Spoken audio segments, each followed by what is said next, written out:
যিনি পুরো জীবনে তার উম্মতের জন্য ব্যয় করেছেন, তার উম্মতেরা জেনে বুঝে অথবা না জেনে না বুঝে তাকে বিভিন্নভাবে আঘাত করেছেন, কথায় আঘাত করেছেন, শারীরিকভাবে আঘাত করেছেন, মানসিকভাবে আঘাত করেছেন। সমস্ত আঘাত পাওয়ার পরেও রক্তাক্ত শরীর নিয়েও সেই রাসূল মুহাম্মদ সাল্লাল্লাহু আলাইহি সাল্লাম তার উম্মতের জন্য আল্লাহর নিকট ক্ষমা প্রার্থনা করেছেন, তার জন্য দোয়া করেছেন।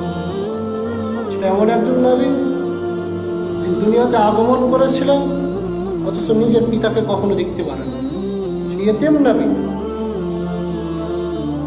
আমরা জানি আমাদের পিতামাতা রয়েছে, আমরা জানি পিতার কি আদর, কি ভালোবাসা, অথচ পৃথিবীর মধ্যে সর্বশ্রেষ্ঠ একজন ব্যক্তি, পৃথিবীর মধ্যে সর্বশ্রেষ্ঠ একজন মানুষ যাকে আল্লাহ রাব্বুল আলামিন পৃথিবীর সবচাইতে বেশি ভালোবাসেন, অথচ সেই ব্যক্তি জন্মলাভ করলেন জন্মের পূর্বেই তার পিতা দুনিয়া থেকে বিদায় নিয়েছে। ৬-৭ বছর লালিত পালিত হওয়ার পরে যে সময় মায়ের দরকার, মায়ের আদরের দরকার, ভালোবাসার দরকার, তখন তার মাকে দুনিয়া থেকে বিদায় করে দিয়েছিলাম। একদিকে বাপ হারা, অপরদিকে মা হারা, কোথায় লালিত পালিত হবে? আব্দুল মুত্তালিব দাদা তার কাছে লালিত পালিত হলেন, কিছুদিন পরে তার দাদাও দুনিয়া থেকে বিদায় হয়ে গেল। দেখেন পৃথিবীর সর্বশ্রেষ্ঠ মানুষের কি অবস্থা, কিভাবে তিনি লালিত পালিত হয়েছে। তারপরেও আল্লাহর কাছে সবচাইতে তারপর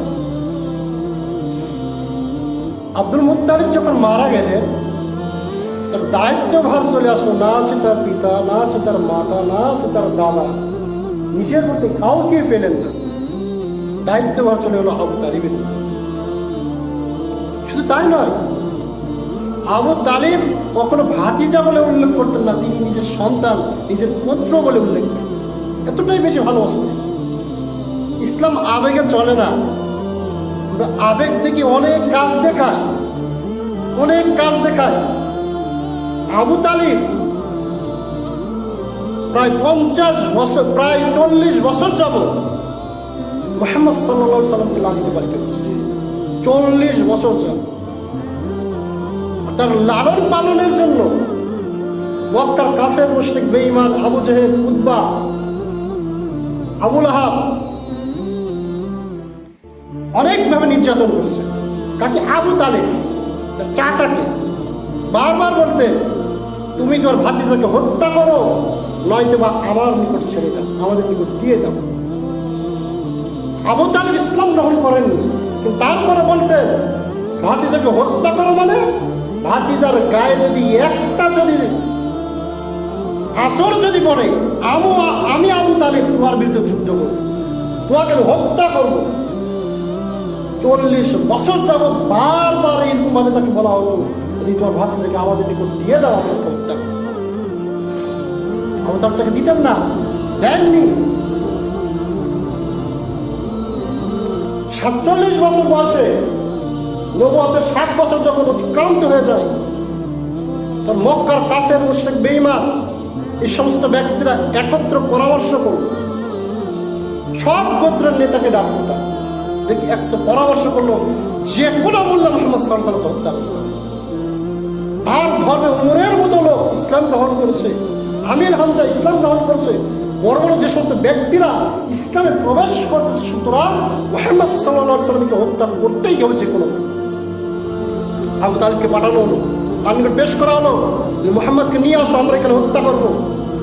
কিন্তু অস্বীকৃতি জানালেন, তাকে হত্যা করো মানে পূর্বের যুগের একটা বিষয় তারা খুব মান্য করতো, সেটা হচ্ছে তার দলপতি নেতা যাই বলবে তাই তারা পালন করবে, যেটা যেভাবে সেটা হক হতে বাতিল, যেভাবেই বলবে তারা পালন করবে। আবু তালিব যদি ইসলাম গ্রহণ করেনি, কিন্তু মুহাম্মদ সাল্লাল্লাহু আলাইহি ওয়াসাল্লাম এর সম্পর্কে যদি ওর গোত্রকে যদি বলে আমরা তাদের বিরুদ্ধে যুদ্ধ করবো, এক কথাই তারা যুদ্ধ করতে মেনে নেবে। এরপর নেতা তার অনুসরণ, সমস্ত ব্যক্তি একত্র হয়ে বলতেছে আমরা তাদের বিরুদ্ধে যুদ্ধ করা হচ্ছে। বনু হাসেম গোত্রের লোক, কোটি কয়েকজন লোক আমরা সমস্ত গোত্র একত্র হয়েছি, আমরা তাদের সাথে যুদ্ধ চালিয়ে তাদেরকে হত্যা করবে না। আবু তালিব সব তাদের হত্যা করবে না। পাশাপাশি আরো গোত্রে যারা নেতারা বলছেন, না আমরা হচ্ছে ঐক্যবদ্ধ জাতি, এই কুরাইশ বংশ আমরা হচ্ছে ঐক্যবদ্ধ জাতি, যার কারণে বাহির থেকে যারা হজ করতে আসে, কাবাতে যারা আসে, তারা আমাদের ঐক্য দেখে, দেখার পরে এখানে শিক্ষা নিয়ে যায়, আর তারা বলে কুরাইশ বংশ হচ্ছে সবচাইতে শক্তিশালী, এই জন্য যে তারা ঐক্যবদ্ধ, তারা ঐক্যবদ্ধ। আজকে যদি আমরা তাদের সাথে যদি যুদ্ধ করি, তাহলে বাহির থেকে যারা আসবে, যারা আমাদের শত্রু, এটা দখল করতে চায়, তারা কি হবে, সুযোগ পেয়ে যাবে, তাদের ঐক্যটা নষ্ট হয়েছে, পরবর্তীতে তারা যুদ্ধের জন্য প্রস্তুতি নেবে, পরবর্তীতে আমাদের উপরে হামলা করে এই যে মক্কার যে ধনভাণ্ডার এগুলো হচ্ছে সমস্ত ছিনিয়ে নিবে। সুতরাং তাদের বিরুদ্ধে যুদ্ধ করা যাবে। কি করতে হবে, তাদেরকে কি করতে হবে?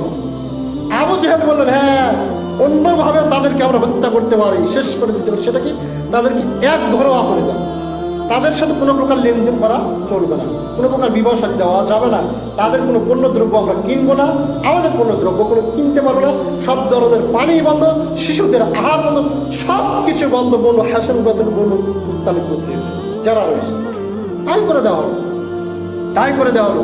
সব ধরনের খাবার বন্ধ হয়ে গেল, বাইরে থেকে যত খাবার, সব ধরনের খাবার বন্ধ। ক্ষুধার তাড়া নাই, তার সেখান থেকে বের হয়ে গেলেন। শিয়াবে আবু তালিব নামে একটা স্থান রয়েছে, সেখানে তারা আস্থা গালেন, বস্তি স্থাপন করলেন, যার কারণে ওটাকে কেন্দ্র করে শিয়াবে আবু তালিব বলা হয় স্থানের। সেখানে তারা বসবাস করতে লাগলেন। 1 মাস নয়, 2 মাস নয়, 3 মাস যাব সেখানে বসবাস করলেন।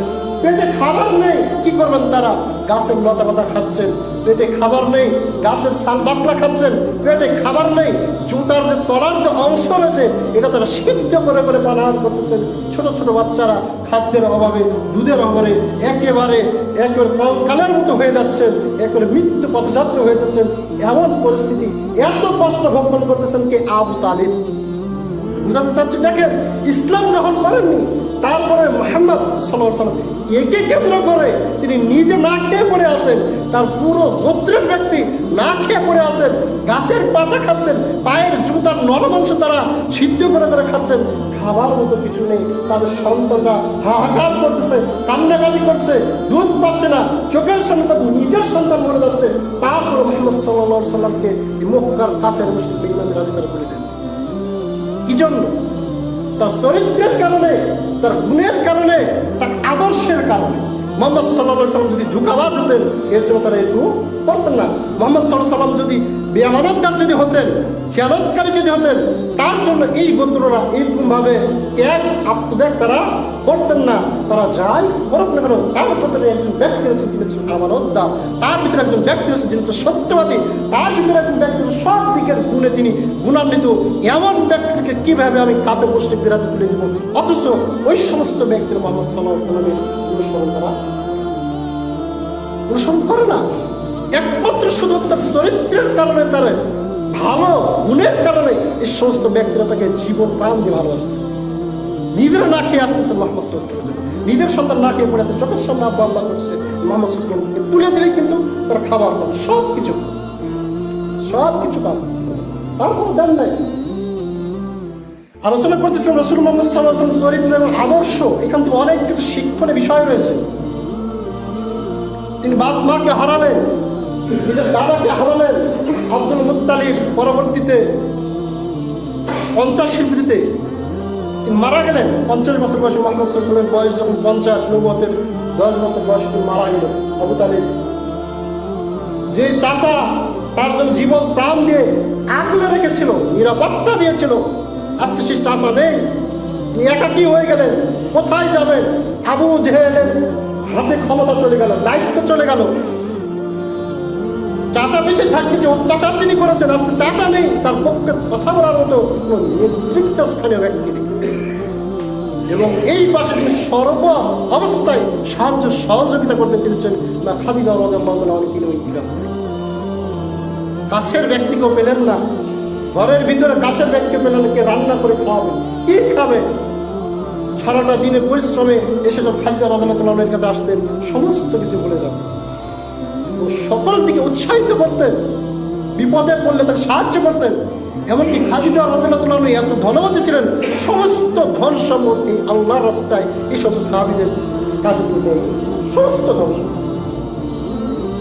এবং খাদিজাও নেই, পাশাপাশি আবু তালিবও নেই, কেউ নেই। কি করবে? দাঁত দেওয়া কঠিন। মুহাম্মদ সাল্লাল্লাহু আলাইহি সাল্লাম যায়েদ ইবনে হারিসা রাদিয়াল্লাহু তাআলা আনহু, যে খাদিজা রাদিয়াল্লাহু তাআলা আনহু বিয়ে উপলক্ষে উপঢৌকন হিসাবে এখন দাসকে দিয়েছিলেন, যার নাম ছিল যায়েদ ইবনে হারিসা রাদিয়াল্লাহু তাআলা আনহু। এর অনেক একটা সুন্দর জীবনী রয়েছে যায়েদ ইবনে হারিসা রাদিয়াল্লাহু তাআলা আনহুর জীবন। আর রাসূল মুহাম্মদ সাল্লাল্লাহু আলাইহি ওয়াসাল্লাম যায়েদ ইবনে হারিসা একে নিয়ে তিনি তাবুকের দিকে রওনা দিলেন। তাবুকে গেলেন, যার পরে তাবুক পরিচালনা করতেন তার 3 ভাই। পর্যায়ক্রমে স্থান বেঁধে তারা পরিচালনা করতেন। রাসূল মুহাম্মদ সাল্লাল্লাহু আলাইহি ওয়াসাল্লাম তাদেরকে দাওয়াত দিলেন। যখন তাদেরকে দাওয়াত দিলেন, তারা তাকে হেয় প্রতিপন্ন করলেন, অপমানিত করলেন, লাঞ্ছিত করলেন, বিভিন্ন ভাষায় তাকে গালিগালাজ করলেন। রাসূল মুহাম্মদ সাল্লাল্লাহু আলাইহি ওয়াসাল্লাম সেখানে 3 মাস 1 মাস যাবৎ দাওয়াত দেওয়ার পরে আল্লাহ রাসূল মুহাম্মদ সাল্লাল্লাহু আলাইহি ওয়াসাল্লাম মনোক্ষুণ্ণ হয়ে তিনি ফিরে আসতেছেন, ফিরে আসবেন, তো দাওয়াত কবুল করতেছেন। এদিকে এই সমস্ত 3 ভাইয়েরা পরামর্শ করলো সে যেন সম্মানের সহিত যেন মক্কাতে ফিরে যেতে পারে। বাচ্চাদেরকে লেলিয়ে দিল, ছোট ছোট বাচ্চা এবং বড় ব্যক্তি, তাদেরকে লেলিয়ে দিল, ওই ব্যক্তি তাকে পাথর মারো, তাকে হত্যা করো। চমক ব্যক্তি, পাগল ব্যক্তি, ছোট ছোট বাচ্চারা পাথর মারতেছেন। 1 কিলো 2 কিলো নয়, 5-6 মাইল পর্যন্ত পাথর মারতেছেন। আরে সাল্লাল্লাহু তাআলা রাসূলের দিকে দেখে তিনি সহ্য করতে পারতেছেন না, পুরো বুকটা পেতে দিলেন। যখন পাথর মারতেছেন, বুকটা যখন ঝাঁঝরা হয়ে গেল, তখন দেখছে বুকের অংশ নেই, পাথর মারলে এবার অংশ নেই। আরে সাল্লাল্লাহু তাআলা পুরো পিঠটা এবার মিলিয়ে দিলেন, পিঠটা ক্ষত বিক্ষত হয়ে গেল। তারপরে হারেস রাদিয়াল্লাহু তাআলা রাসূলকে একটা যেন পাথরের আঘাত যেন না পায়, ঈদকুমার তিনি ভালোবাসতেন। বুক ঝাঁঝরা হয়ে গেল, পিঠ ঝাঁঝরা হয়ে গেল। তারপর তিনি পড়ে যাচ্ছেন, রাসূল মুহাম্মদ সাল্লাল্লাহু আলাইহি ওয়াসাল্লামকে আঘাত করালো, রক্তে এবং সমস্ত শরীর রক্ত শেষ হয়ে গেল, চেহারা বিকৃত হয়ে গেল। পায়ে যে জুতা ছিল, রক্তে জুতাটা একটু সুপার গোল্ডে আটাকি ফেলে দেয়, সেইভাবে লেগে গেলেন। রাসূল মুহাম্মদ সাল্লাল্লাহু আলাইহি ওয়াসাল্লাম একটা গাছের গোড়ায় বসে পড়লেন, গাছের ছায়ায় তিনি বসে পড়লেন। হারেস রাদিয়াল্লাহু তাআলা দেখতেছেন রাসূল মুহাম্মদ সাল্লাল্লাহু আলাইহি ওয়াসাল্লাম সমস্ত শরীর দিয়ে রক্ত প্রবাহিত হচ্ছে। এদিকে ফেরেশতারা তিনি সহ্য করতে পারলেন না, আল্লাহর পক্ষ থেকে অর্ডার নিয়ে এসে বললেন, হে মুহাম্মদ সাল্লাল্লাহু আলাইহি ওয়াসাল্লাম, এই যে 2 জন ফেরেশতা, এরা হচ্ছে পাহাড় পরিচালনাকারী ফেরেশতা, আপনি একবার খালি অনুমতি দেন, সমস্তকে একবারে পিষে তাদেরকে ধ্বংস করে দেন। রাসূল মুহাম্মদ সাল্লাল্লাহু আলাইহি ওয়াসাল্লাম এমন মুহূর্তে এই রক্ত ঝাড়তেছেন, গায়ের রক্ত ফেলতেছেন, ঝেড়ে ঝেড়ে ফেলতেছেন, আর বলতেছেন আল্লাহুম্মা গফির লাহুম, আল্লাহ এই সমস্ত ব্যক্তিদেরকে তুমি মাফ করে দাও আল্লাহ। লা ইয়ালামুন, আল্লাহ এরা বুঝতেছে না, আল্লাহ এরা বুঝে না, আল্লাহ এরা না বুঝে যাচ্ছে, আল্লাহ আল্লাহ তুমি এদেরকে মাফ করে দাও আল্লাহ। এবার রক্তগুলো ঝেড়ে ঝেড়ে ফেলতেছে। আমরা কি শিক্ষা দিব এখান থেকে? কি শিক্ষা দেব? কি চরিত্র? আল্লাহ রাসূল মুহাম্মদ সাল্লাল্লাহু আলাইহি ওয়াসাল্লাম ক্ষত বিক্ষত করে দেওয়া হয়েছে, রক্ত রঞ্জিত করে দেওয়া হয়েছে। এমন মুহূর্তে আল্লাহর নিকট আল্লাহ রাসূল মুহাম্মদ সাল্লাল্লাহু আলাইহি ওয়াসাল্লাম তাদের ক্ষমার জন্য দোয়া করছে, তাদের ক্ষমার জন্য দোয়া করছে। আমরা সেই মুসলমান, সেই মুসলিম জাতি, একজনের যদি আঘাত করে তার পুরো পরিবারকে আমরা ধ্বংস করে দিচ্ছি, পুরো পরিবারকে ধ্বংস করে দিচ্ছি। একজন আপনার প্রতি অন্যায় করেছে, একজন অন্যায় করেছে, একজন অপবাদ দিয়েছে, একজন জেলে ঢুকেছে, আপনি যখন ক্ষমতা পাচ্ছেন, ওই একজন তো দূরের কথা, পুরো পরিবার কথা শেষ করে দিচ্ছে। সেগুলো মুসলিমের দাবি করেন, আল্লাহ রাসূলের চাইতে আপনাকে বেশি আঘাত করা হয়েছে। এক মুসলিম বা একটা অন্যায় ভুল কিছু করেছে বা বলেছে, আপনি কেন সহ্য করতে পারেন না? কেন তার জন্য দোয়া করতে পারেন না? একটু কিছু ঘোষণা হচ্ছে, আপনি তার জন্য গজবের জন্য দোয়া করেন, ধ্বংসের জন্য দোয়া করেন। তুফাইল বিন আমর রাদিয়াল্লাহু তাআলা আনহু তিনি বলতেছেন, তিনি দাউস গোত্রের একজন নেতা ছিলেন, দাউস গোত্রের নেতা ছিলেন। তিনি মক্কাতে আসলেন, ব্যবসার জন্য মক্কাতে আসলেন। মক্কার কাফের মুশরিক বেঈমানরা তারা বলতেছেন যে ওই যে মুহাম্মদ সাল্লাল্লাহু আলাইহি ওয়াসাল্লাম তিনি রয়েছেন, ওর কাছে যেন তুমি যেন যেও না, উনি পাগল, উনি পাগল, বিভিন্ন রকম আজে বাজে কথা বলে, ওর কাছে যেন যেও না। তিনি বিশিষ্ট জ্ঞানবান একজন ব্যক্তি ছিলেন তুফাইল রাদিয়াল্লাহু তাআলা। তিনি বলছেন তিনি কথা বলবেন না, তার কথা মেনে নেবো, এরকম হতে পারে? আল্লাহ বিবেক দিয়েছেন, জ্ঞান দিয়েছেন, যাই না দেখি তো সকলে শুধু মানাই করতেছেন, তিনি এমন কেমন ব্যক্তি হতে পারেন? মানুষ কেন তো মানা করছে? আর কে পাগলাম এটাই করে? আমি দেখ খুব ইচ্ছা থাকবে, খুব ইচ্ছা থাকবে। বললেন বাবা এই জিনিস দেখো না, দেখবেন ওই জিনিসের প্রতি আরো আগ্রহটা কি হয়, বেশি হয়। যখন আল্লাহ বলেন গন্ধম ফলের গাছের নিকটে যেও না, তার আরো আগ্রহ বেশি হলে এমন কি আছে যে আগে ওরাই দিকে ছাড়, ওরাই খেয়ে ছাড়। মানুষকে যে বিষয়ে বাধা দেওয়া হয় মানুষের আগ্রহ আরো বেশি থাকবে, এমন কি আছে আগে ওরা দেখে শুনছান। তুফাইলকে যখন বাধা দেওয়া হচ্ছে, পাগল ব্যক্তি দৌড়েছে না, দেখে গেছেন সামনে, এমন কি পাগল হবে। রাসূল মুহাম্মদ সাল্লাল্লাহু আলাইহি ওয়াসাল্লাম সালাত আদায় করলেন, সালাত আদায় করে বাড়ির দিকে রওনা হলেন।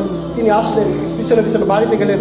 তারপরে বললেন লোকেরা আপনার কাছে ভিড়তে দিতেছে না, আসতে দিতেছে না, আপনি নাকি বলে পাগল ব্যক্তি মুহাম্মদ সাল্লাল্লাহু আলাইহি ওয়াসাল্লামকে বলতেছেন। কে পাগলামিটাই করেন আপনি এগুলো বলেন তো। তখন তিনি ইসলামের যে সৌন্দর্যগুলো এগুলো তার থেকে তুলে ধরলেন। তারপর তিনি বলছেন এগুলো তো খুব ভালো কথা, খুব সুন্দর কথা, আমি এতদিন আল্লাহর কাছে যাওয়া হতে দূরে থেকেছি, আল্লাহর নিকটবর্তী হওয়ার তো এগুলো মাধ্যম। সুতরাং আমি এখানে শাহাদাতের সাক্ষ্য দিচ্ছি, আশহাদু আল্লা ইলাহা ইল্লাল্লাহ ওয়া আশহাদু আন্না মুহাম্মাদান রাসূলুল্লাহ। ইসলাম গ্রহণ করলেন। ইসলাম গ্রহণ করার পরে আনন্দে তিনি বলছেন আমি হচ্ছি দাউস গোত্রের একজন নেতা, আমি আমার বাসাতে যাবো, বাসাতে গিয়ে পুরো এলাকাকে যদি আমি বলি পুরো এলাকা আমাকে মেনে নিবে, এমন হচ্ছে নেতা। তিনি চলে গেলেন, বাসাতে চলে এলেন। তার বৃদ্ধ বাপ তার ছেলেকে দেখে খুব খুশি, চলে আসতেছে। আসার সাথে সাথে তুফাইল বলছেন তোমার সাথে আমার কোনো সম্পর্ক নাই। বাপ বলছে কি ব্যাপার বাবা, তোর মাথা কি খারাপ হয়েছে? না না, তুমি আমার বাপই নাও। দেখে কি ব্যাপার, আমি ইসলাম গ্রহণ করেছি, সুতরাং তুমি আমার বাপ নয়। যতক্ষণ না তুমি গোসল করবে, ওযু করে, পবিত্রতা অর্জন করে এই ইসলাম গ্রহণ যতক্ষণ না করবে ততক্ষণ পর্যন্ত বাপ হিসেবে কি করবে? নির্ভর মৃত্যু পথযাত্রী ব্যক্তি, খাবার চলার কোনো পরিবেশ নেই, ছেলের উপর নির্ভর করে থাকে। আসলেন, গোসল করলেন, ওযু করলেন, সালাত আদায় করলেন, ইসলাম গ্রহণ করলেন। তার স্ত্রী আসতেছেন, ঠিক অনুরূপ তার স্ত্রীর ইসলাম গ্রহণ করলেন। অথবা যখন তার গোত্রটা যখন দাওয়াত দিতে শুরু করলেন, তার গোত্র তার উপর খেপে গেল, রাগান্বিত হয়ে গেল। তখন তিনি রাগে, তাই তুফাইল রাদিয়াল্লাহু রাগে পুনরায় মক্কা চলে আসলেন। এসে আল্লাহ রাসূলের নিকটে এসে বললেন রাসূল মুহাম্মদ সাল্লাল্লাহু আলাইহি ওয়াসাল্লাম, আমি তাদেরকে ভালো কথা বলি আর তারা আমার বিরুদ্ধে আচরণ করে, সুতরাং আল্লাহ রাসূল আপনি তার জন্য বদদুয়া করুন, একবার তার ধ্বংস করে দেন। আমাদের বৈশিষ্ট্য এরকম নয়, তাই ভালো কথা বলতেছে উল্টা আমাকেই দোষারোপ করে, সুতরাং আপনি বদদুয়া করুন যাতে পুরো গোত্র যেন ধ্বংস হয়ে যায়। এসে আল্লাহ রাসূল মুহাম্মদ সাল্লাল্লাহু আলাইহি ওয়াসাল্লাম বললেন আল্লাহুম্মা হাদিনা দাইসান, হে আল্লাহ তুমি এই দাইসান গোত্রকে হিদায়াত দান করো। আল্লাহ তুমি দাইসান গোত্রকে হিদায়াত দান করো। আল্লাহ তুমি দাইসান গোত্রকে হিদায়াত দান করো। আল্লাহ রাসূল মুহাম্মদ সাল্লাল্লাহু আলাইহি ওয়াসাল্লাম দোয়া। তারপরে বললেন তুমি যাও, তুফাইল চলে যাও, এখন দাওয়াত দাও। আল্লাহ রাসূল মুহাম্মদ সাল্লাল্লাহু আলাইহি ওয়াসাল্লাম যখন দোয়া করলেন, তারপরে গিয়ে যখন দাওয়াত দিতে শুরু করলেন, পুরো গোত্রের সমস্ত লোক মুসলিম হয়ে গেল। তাই নয়, তুফাইল বিন আমর তার যে সন্তান ছিল, একই যুদ্ধে বাপ বেটা যুদ্ধ করতেছেন, যুদ্ধের ময়দানে নিজের চোখের সামনে বাপকে হত্যা করা হচ্ছে। সন্তান দেখতেছেন বাপকে হত্যা করা হচ্ছে, টুকরো টুকরো করে ফেলা হচ্ছে। তার বাপ আনন্দিত, তিনি শাহাদাত বরণ করতেছেন। আমার রাদিয়াল্লাহু আনহু সেই যুদ্ধে তার এই হাতের কবজি পর্যন্ত হারিয়ে ফেলে দিয়েছিল, সেই যুদ্ধে হারিয়ে ফেলে দিয়েছিল।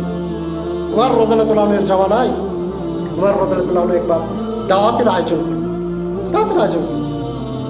সমস্ত ব্যক্তিরা হাত পেতে পেতে নিচ্ছেন, তিনি দেখতেছেন ওই যে আমর, তিনি এক কোনায় বসে কান্না করতেছেন। কি জন্য? যে হাত পাতেন সে হাতের অংশ ঢুকিত, লজ্জায় পড়ে কাঁদতেছেন। ওমর রাদিয়াল্লাহু আনহু তার দিকে লক্ষ্য করে বললেন, আমর তুমি কাঁদতেছো এই জন্য যে আল্লাহ তোমার এই হাতটাকে ইয়ামামার যুদ্ধে নিয়েছেন, এই জন্য তুমি কাঁদতেছো? আমর এই জন্য কাঁদতেছো? হে আমর, আমি উমর বলতেছি, খলিফাতুল মুসলিমিন, আমি খলিফা উমর বলতেছি, যেই পর্যন্ত তোমার এই লাকড়ির মতো হাত, এই অংশ না কি লাকড়ি না, লাকড়ির মতো হাত দ্বারা আমার যে পাতের যে অংশ রয়েছে এখানে যতক্ষণ ঘেটে না দিবে আমি উমরে পানাহারি করব। কার আদর্শ এটা? কার কাছ থেকে শিক্ষা গ্রহণ করেছেন? মুহাম্মদ সাল্লাল্লাহু আলাইহি সাল্লাম এর কাছ থেকে শিক্ষা গ্রহণ করেছেন। ওখানকার সবচাইতে নিম্নমানের ব্যক্তি তিনি ছিলেন, তার দিকে লক্ষ্য করে বলতেছেন যতক্ষণ পর্যন্ত এটা আমাকে ঘেটে না দিবে আমি আমার কখনো পানাহার করবো না। এই পৃথিবীতে একমাত্র তুমি সেই ব্যক্তি বেঁচে আছো যার এক অংশ জান্নাতের ভিতর রয়েছে। তুমি হচ্ছ সেই ব্যক্তি, এই অংশটুকু জান্নাতের ভিতর রয়েছে, বাকি অংশ এই দুনিয়াতে রয়েছে, সেটা আমরা দেখতে পাচ্ছি। এটা আদর্শ। মুহাম্মদ সাল্লাল্লাহু আলাইহি ওয়াসাল্লামের কাছ থেকে আদর্শ নেওয়া হয়েছে। তাহলে মানুষ আপনাকে খারাপ ভাবে, মানুষ আপনাকে রক্তাক্ত করবে, এর বিনিময়ে আপনি তার জন্য কি করবেন? দোয়া। আপনার স্ত্রীর কথা শুনুন, আপনার সন্তান কথা শুনুন না। কয়টা দিন তাহাজ্জুদের সালাত আদায় করে আল্লাহর নিকট বলেছেন, আল্লাহ তুমি আমার সন্তানকে হেদায়েত দাও, আল্লাহ তুমি আমার স্ত্রীকে হেদায়েত দাও। কখন কি বলেছেন? কখনোই আমরা বলি না, উল্টা দিকে চলে যায়। একটু বলে দেখেন না, আল্লাহ রাব্বুল আলামিন এটা কবুল করুন। একটু বলে দেখেন, একটু বলে দেখেন। এটা রাসূলের আদর্শ যে আপনার বিভিন্ন শত্রু থাকতে পারে, আর শত্রু থাকবেই, এটা স্বাভাবিক। আপনি যদি শত্রু যদি না থাকে, বুঝতে হবে আপনি সঠিক গুণে গুণান্বিত না। পাগলের শত্রু আছে, পাগলের তা মানে ভালোবাসে, আর কে আমার শত্রু থাকে? ভালো মানুষের শত্রু হয়। আপনি যত আপনার এত ভালো আচরণ করছে ওর সাথে, আপনি আমার বিরোধিতা করছেন, তার মানে ওই ভালো গুণ আছে বলেই আপনার বিরোধিতা করছে। আপনি সব চরিত্র বান বলেই আপনার বিরোধিতা করছেন। কেমন পৃথিবীর মধ্যে সবচাইতে চরিত্রের অধিকারী তিনি হচ্ছেন আল্লাহ রাব্বুল আলামিন নিজে বলছেন, আলা কুলুকিল আযীম। সে মুহাম্মদ সাল্লাল্লাহু আলাইহি সাল্লামের শত্রু নিজের চাচা, সে মুহাম্মদ সাল্লাল্লাহু আলাইহি সাল্লামের শত্রু নিজের গোত্রের লোক, সে মুহাম্মদ সাল্লাল্লাহু আলাইহি সাল্লামের শত্রু নিজে যাদেরকে আলামিন উপাধি দিয়েছিল তারাই তার শত্রু হয়ে গেছে। তাহলে আপনার আমার শত্রু হবে না। আমি এত ভালো, আমাদের ভিতরে একজন ব্যক্তি রয়েছে যে মানুষের ক্ষতি করি না। একটা লোক এবার বিড়ি ধরিস, হ্যাঁ বিড়ি ধরে টানতেছে আর বলতেছে জীবনে মানুষের ক্ষতি করি, অথচ পাশে যারা আছে বিড়ি কি ক্ষতি হয় না? ওই ক্ষতি করে বলছে জীবনে মানুষের ক্ষতিই করি না, অথচ বিড়ি টানতেছে। বিড়ি ধোয়া যদি যায় পাশে তার ব্যক্তির ক্ষতি হবে না? যেটা কি আর ক্ষতি নয়, চোখেই পড়ে না, যেটা এক ধরনের ক্ষতি। প্রখ্যাত সাহাবী আবু বকর রাদিয়াল্লাহু তাআলা আনহুমা যখন 38 জন ব্যক্তি মুসলমান যখন হলেন, 38 জন, এমন মুহূর্তে আবু বকর রাদিয়াল্লাহু তাআলা মুহাম্মদ সাল্লাল্লাহু আলাইহি সাল্লামকে বললেন, আল্লাহ রাসূল আপনি তো অনুমতি দেন আমি প্রকাশ্যে ইসলামের দাওয়াত দিই। আল্লাহ মুহাম্মদ সাল্লাল্লাহু আলাইহি সাল্লাম বললেন, দেখো সংখ্যায় অতি নগণ্য, প্রকাশ্যে যদি দাওয়াত দেয় তারা আমাকে হত্যা করবে, নির্যাতন করবে। আবু বকর তিনি একদম নাসর বাঁধলেন, না প্রকাশ্যে দাওয়াত চলে গেলেন, প্রকাশ্যভাবে দাওয়াত দিতে শুরু করলেন। মক্কার কাফের মুশরিক বেঈমান উতবা তারা আবু বকরকে মারতে শুরু করলেন। যেমন তেমন মার নয়, মারতেছেন। আবু বকর রাদিয়াল্লাহু তাআলা দাওয়াত দিতেই আছেন, তারা মারতেছেন। মারতে মারতে এক পর্যায়ে আবু বকর রাদিয়াল্লাহু তাআলা পড়ে গেলেন। উতবা তিনি তার পেটের উপর চললেন। আবু বকর রাদিয়াল্লাহু তাআলার মধ্যে গল গল গল গল করে রক্ত পড়তেছে। উতবা পেটের উপর চলতেছেন, আর কে ইসলাম ধর্ম গ্রহণ করবে, কে ধর্ম গ্রহণ করে সামনে আসো, এরকম বলতেছে। আবু বকর রাদিয়াল্লাহু তাআলার মুখ দিয়ে গল গল করে রক্ত পড়তে পড়তে চেহারা বিকৃত হয়ে গেলেন। কি বনু তামিম গোত্রের লোক ছিলেন আবু বকর রাদিয়াল্লাহু তাআলা আনহুমা। বনু তামিম গোত্রের লোককে বলা হলো যে আবু বকরকে এইভাবে উতবা পেটের উপর উঠে এইরকম নির্যাতন করা হচ্ছে। বনু তামিম গোত্রের সমস্ত লোক বলল যে উতবা আবু বকর যদি মারা যায় আমরা তোমাকে হত্যা করবো, তুমি যত বড় নেতা হও না কেন। এরকম গোত্রের উপর টান থাকে না? নিজের সন্তান খারাপ হলে তার প্রতি টান থাকে না? টান থাকে, হোক খারাপ হোক, আবু বকর খারাপ, সে আমার গোত্রের লোক, তাই কেন সে মারবে? আমাদেরকে বললে আমরা শাসন করতাম। এরকম বলে না, বাপ মা বলে না যে আমার সন্তান তুই মারার কে, আমার বল আগে আমরা শাসন করে দেখি তুই কে মারা, তুমি বলি না? ওই রকম তারা বলছেন। এরপরে তারা গিয়ে একটা কাপড় দিয়ে আবু বকর রাদিয়াল্লাহু তাআলা আনহুকে মুড়িয়ে নিয়ে চলে আসলেন। নিয়ে আসার পরে তারা প্রতিজ্ঞাবদ্ধ হলেন, তার আত্মীয় সুজন দাদা নানা যারা ছিল তা মানে এবং তার মধ্যে যত লোক ছিল তারা প্রতিজ্ঞাবদ্ধ হলো আবু বকর রাদিয়াল্লাহু তাআলা আনহু যদি মারা যায় আমরা উতবাকে হত্যা করব। এরকম জ্বলে উঠলো তারা। আবু বকর রাদিয়াল্লাহু তাআলা পড়ে আছেন, না জীবিত না। সন্ধ্যার মুহূর্তে আবু বকর রাদিয়াল্লাহু তাআলা আনহু একটু চোখ মেললেন। সন্ধ্যা মুহূর্তে কত বিক্ষত চেহারা বোঝা যায় না, এত কষ্ট তিনি পেয়েছেন দিনের জন্য। সন্ধ্যার সময় চোখ মেলেন, তাকালেন, একটু পরে কিছুটা হিতায় জ্ঞান আসলো। জ্ঞান এসে সর্বপ্রথম বললেন যে আমার নবী মুহাম্মদ সাল্লাল্লাহু আলাইহি সাল্লাম কোথায় রয়েছে, কেমন সর্বপ্রথম মুহাম্মদ সাল্লাল্লাহু আলাইহি সাল্লাম খোঁজ।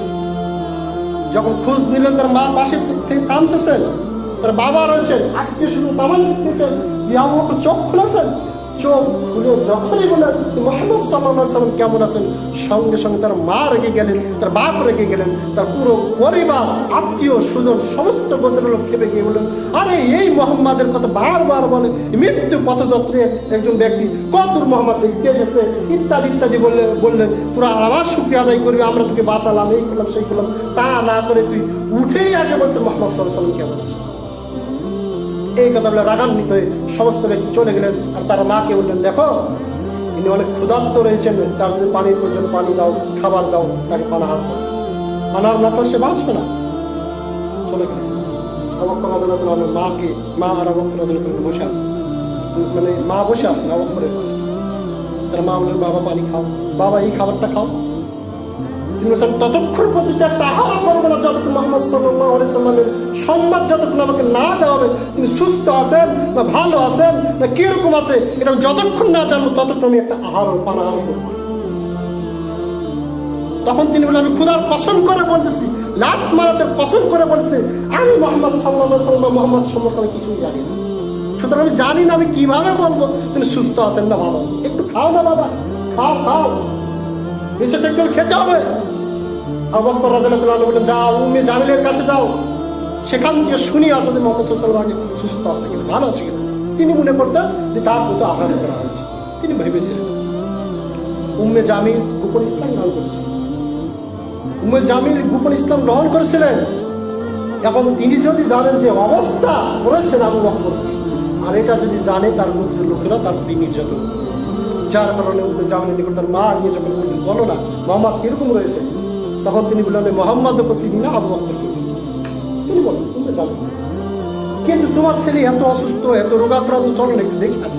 এই যে একটা ভাইয়ের একটা টান, তার মা তাকে নিয়ে গেলেন, উম্মে জামিলকে নিয়ে গেলেন, পাশে থাকবেন। পাশে থাকার পরে বারবার আবু বকর বলছেন, মোহাম্মদের কি খবর বলো না, মোহাম্মদের কি খবর, মোহাম্মদ কি ভালো জীবিত আছেন না বেঁচে আছেন না মরে গেছেন। উম্মে জামিল কথা বলতেছেন না, তারপর বলছেন, দেখতেছো না তোমার মা আছে, তখন তার মাটা শুনে ফেলবে, যদি বলে সুস্থ আছে এবং ভালো আছে, যখন তার মা শুনে ফেলবে তখন তার মা বলে তুই ইসলাম গ্রহণ করছে, তার শাস্তি দেবে, নির্যাতন করবে। তখন তিনি বলেন, কোনো সমস্যা নেই, আমার মা আছে, কোনো সমস্যা নেই। হয় না এরকম অনেক বিষয়, মা তো তার সন্তানকে ভালোবাসে, কোথায় ইসলাম কোথায় মধ্যে দূরে থাকে, সন্তানকে বাঁচানোর জন্য তার গোপন থাকে, যার কারণে আবু বকর বুঝতেন যে তার মা বলবে না, তারপর বলো না কোনো সমস্যা। তখন উম্মে জামিল মুহাম্মদ সাল্লাল্লাহু আলাইহি ওয়াসাল্লাম সুস্থ আছেন, ভালো আছে। আবু বকর রাদিয়াল্লাহু আনহু তখন তার মা বলে, একটু এখন পানাহার করো, একটু খাও। তখন আবু বকর রাদিয়াল্লাহু আনহু শান্ত হলেন না, শান্তি পাচ্ছেন না, যতক্ষণ না মুহাম্মদ সাল্লাল্লাহু আলাইহি ওয়াসাল্লামকে আমি না দেখবো ততক্ষণ পর্যন্ত আমি একটা লুকমা আমি খাবো না। কি করবে, নিরুপায়। মা তো চাচ্ছে তার সন্তানকে বেঁচে যাক, সুস্থ হয়ে যাক, যে না খেয়ে যদি তাকে মারা যাবে। রাত যখন ঘনিয়ে আসলো, সমস্ত মানুষ যখন ঘুমে গেল, তার উম্মে জামিল এবং তার মা আবু বকর রাদিয়াল্লাহু আনহুকে নিয়ে রাখছে মুহাম্মদ সাল্লাল্লাহু আলাইহি ওয়াসাল্লামের নিকট।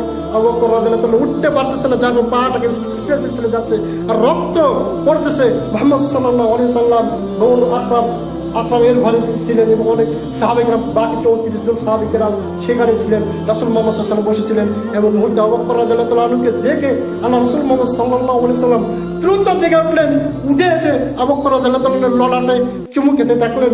যত সাহাবায়ে কেরাম ছিলেন সমস্ত সাহাবায়ে কেরাম আবু বকর রাদিয়াল্লাহু আনহুর ললাটে চুমু খাচ্ছেন। আবু বকর রাদিয়াল্লাহু আনহু এমন মুহূর্তে তিনি পিছুপা হননি, তিনি আল্লাহ রাসূলকে বলতেছেন, আল্লাহ রাসূল আমার কিচ্ছু হয়নি, আল্লাহ রাসূল। আল্লাহ রাসূল কষ্ট পাবেন বলে তিনি বলতেছেন, হে আল্লাহ রাসূল তোমার কিচ্ছু হয়নি আল্লাহ রাসূল, শুধুমাত্র ক্ষত বিক্ষত একটু বেশি হয়েছে, কিন্তু আমার ভিতরে কিছু হয়নি আল্লাহ রাসূল। তখন আল্লাহ রাসূল মুহাম্মদ সাল্লাল্লাহু আলাইহি ওয়াসাল্লাম বললেন, আমি জানি আবু বকর এর যন্ত্রণা কতটা কঠিন, আমি জানি। এরপর মুহাম্মদ সাল্লাল্লাহু আলাইহি ওয়াসাল্লামের নিকট আবু বকর রাদিয়াল্লাহু আনহু প্রথম যে বাক্যটা বললেন, তারপরে যে বাক্যটা বললেন, হে আল্লাহ রাসূল এই যে আমার মা এই মুশরিক এই বেঈমান, আল্লাহ রাসূল একটু দোয়া করে দেন না আর মা যেন ইসলাম গ্রহণ করে। আল্লাহ রাসূল মুহাম্মদ সাল্লাল্লাহু আলাইহি ওয়াসাল্লাম আবু বকর মায়ের জন্য বললেন, হে আল্লাহ এই আবু বকর মাকে তুমি হেদায়েত দান করো, হে আল্লাহ এই আবু বকর মাকে তুমি হেদায়েত দান করো, হে আল্লাহ এই আবু বকরের মাকে তুমি হেদায়েত দান করো। সঙ্গে সঙ্গে আবু বকরের মা সেখানে ইসলাম গ্রহণ করলেন। সুবহানাল্লাহ, সুবহানাল্লাহ। এতটুকু আলোচনার মধ্যে যতটুকু বোঝাতে সক্ষম, সেটা হচ্ছে দেখেন এক একটা ব্যক্তির প্রতি, আল্লাহর রাসূলের প্রতি, আবু বকরের প্রতি, তুফাইলের প্রতি, আমরের প্রতি এত অত্যাচার নির্যাতন করার পরেও তিনি তার জাতির জন্য, তিনি তার পরিবারের জন্য, তিনি তার উম্মতের জন্য ক্ষমা প্রার্থনার জন্য দোয়া করেছেন। আর এক কাটা জমিনে গন্ডগোলে আপনার ভাইকে হত্যা করে দিয়েছে। এক কাটা জমিনে গন্ডগোল, 100 জমিনে গন্ডগোল। সুতরাং এই আদর্শ আমাদেরকে নিতে হবে। সর্ব অবস্থায় আমি তাকে ক্ষমা করবো, বিনিময় পাবো আল্লাহ। বিনিময় পাবো আমি করবো আল্লাহ। আমি যদি তার জন্য যদি হেদায়েতের জন্য যদি দোয়া করি, সে যদি হেদায়েত হয়ে যায়, তাহলে সে আমার জন্য জীবন দিতে প্রস্তুত। হেদায়েত সুতরাং আল্লাহ রাব্বুল আলামিন আমাদেরকে হেদায়েত দান করুন সংস্থা আল্লাহ আমিন। যে সমস্ত ভাই আমাদের শত্রু রয়েছে আল্লাহ রাব্বুল আলামিন তাদের জন্য আমরা দোয়া করছি, আল্লাহ রাব্বুল আলামিন তাদেরকে সঠিক হেদায়েত দিয়ে সে সমস্ত শত্রু ভাইদেরকে আমাদেরকে বন্ধুতে পরিণত করুন সংস্থা আল্লাহ আমিন। যে সমস্ত ভাইদের পিতামাতা আত্মীয় স্বজন মারা গেছেন আল্লাহ রাব্বুল আলামিন তাদের কবরে আযাবকে মাফ করে দিন সংস্থা আল্লাহ আমিন। যে সমস্ত ভাইরা স্ত্রী সন্তান পরিবার তার কথা শুনে না, তার অবাধ্য হয়েছে